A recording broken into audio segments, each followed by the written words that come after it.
أعوذ بالله من الشيطان الرجيم. بسم الله الرحمن الرحيم. والعصر إن الإنسان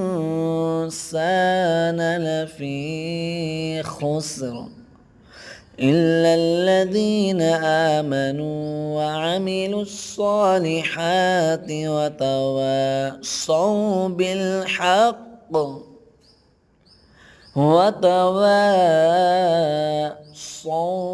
بالصبر. صدق الله العظيم.